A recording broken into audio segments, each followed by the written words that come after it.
বোকাজানেন আসাম ভয়েসৰ দৰ্শকসকলক স্বাগতম জনাইছোঁ। এতিয়া আমি আৰু এটা খবৰলৈ আহিছোঁ। ৰিপুণ বৰাৰ ঘৰ বাপচি তেওঁ পুনৰ কংগ্ৰেছ দলত যোগদান কৰাৰ কাৰ্যসূচী আজি অনুষ্ঠিত হয়। আহক চাওঁ। প্ৰথম কথাটো হৈছে যে মই আজি নিজে মোৰ পুৰণি ঘৰ ভাৰতীয় জাতীয় কংগ্ৰেছলৈ মই ঘূৰি আহিবলৈ পাই মই অতি গৌৰৱবোধ কৰিছোঁ। মোৰ পুৰণি ঘৰখন মই যি কাৰণতেই নহওক মই এৰি গৈছিলোঁ। আজি 2.5 বছৰ মই এই ঘৰখনৰ পৰা আঁতৰি আছিলোঁ আৰু মই তৃণমূল কংগ্ৰেছত আছিলোঁ। আৰু এতিয়া যিটো গোটেই অসমত আৰু ভাৰতবৰ্ষত সময়ৰ যিটো আহ্বান আৰু ৰাইজৰ যিটো আহ্বান আৰু সময়ৰ আহ্বান, এই সময়ৰ আহ্বানটো হৈছে যে ভাৰতবৰ্ষৰ পৰা আৰু অসমৰ পৰা ফেচিবাদী, সাম্প্ৰদায়িকতাবাদী আৰু জনবিৰোধী দুৰ্নীতিভ্ৰষ্ট এই বিজেপি চৰকাৰক উৎখাত কৰি অসমৰ ৰাইজক পৰিত্ৰাণ কৰিব লাগে। এইটো হৈছে সময়ৰ আহ্বান।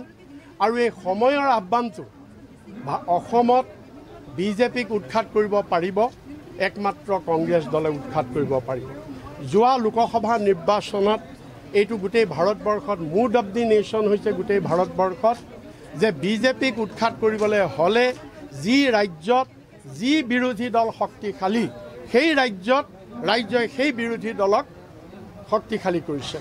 উদাহৰণস্বৰূপে উত্তৰ প্ৰদেশত সমাজবাদী পাৰ্টিক, পশ্চিমবংগত তৃণমূলক বা তামিলনাডুত DMK এনেকুৱাকৈ। ঠিক একেদৰে অসমত অন্য বিৰোধী দলে বিজেপিক উৎখাত কৰিব নোৱাৰে।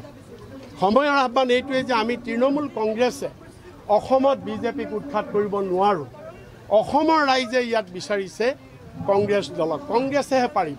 আৰু সেইকাৰণে আমি ভাবিলোঁ যদি এই মুহূৰ্তত যদি আমি তৃণমূল কংগ্ৰেছত থাকোঁ তেতিয়াহ'লে কেৱল ভোট বিভাজন কৰি বিজেপিক সহায় কৰা হ'ব।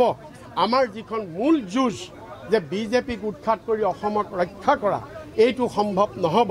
আৰু সেইকাৰণে এই সময়ৰ আহ্বানৰ প্ৰতি সন্মান জনাই মই তৃণমূল কংগ্ৰেছ ত্যাগ কৰি মোৰ পুৰণি ঘৰ মই কংগ্ৰেছলৈ ঘূৰি আহিছোঁ।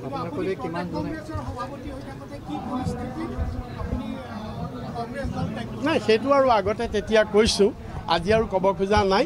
চমু কথা এটাই, অন্য কথা একো নাই।